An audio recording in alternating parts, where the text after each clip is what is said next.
புதுக்கோட்டை மாவட்டம் கந்தர்வக்கோட்டை அருகே குடிநீர் வராததை கண்டித்து கிராம பொதுமக்கள் காலி குடங்களுடன் சாலை மறியலில் ஈடுபட்டனர்.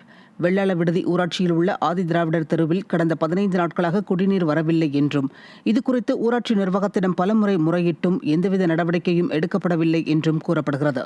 இதனால் ஆத்திரமடைந்த அப்பகுதி பெண்கள் 100க்கும் மேற்பட்டோர் காலி குடங்களுடன் கந்தர்வக்கோட்டை கரம்பக்குடி சாலையில் மறியல் போராட்டத்தில் ஈடுபட்டனர். விடியா ஸ்டாலின் அரசின் ஆட்சியில் குடிநீர் உள்ளிட்ட அத்தியாவசிய தேவைகளுக்கு திண்டாடும் நிலை ஏற்பட்டுள்ளதாக பொதுமக்கள் குற்றம் சாட்டினர்.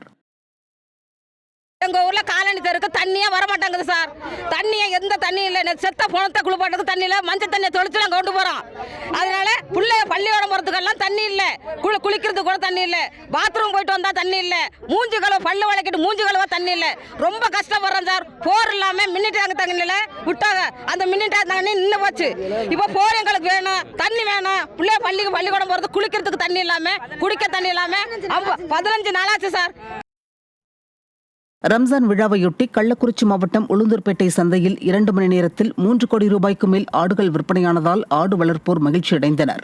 இஸ்லாமியர்களின் முக்கிய விழாவான ரம்ஜான் பண்டிகை வரும் 31ஆம் தேதி கொண்டாடப்பட உள்ள நிலையில் உளுந்தூர்பேட்டை சந்தையில் இன்று வெள்ளாடு, செம்மறியாடு, குறும்பாடு ஆகிய இனங்களைச் சேர்ந்த ஆடுகள் தலா 8000 முதல் 25,000 ரூபாய் வரை விற்பனையானது.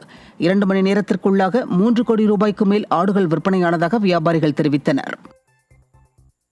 கடலூர் மாவட்டம் விருதாச்சலத்தில் உள்ள ஊராட்சி ஒன்றிய அலுவலகம் குடிமகன்களின் கூடாரமாக மாறிவிட்டதாக பொதுமக்கள் புகார் தெரிவித்தனர்.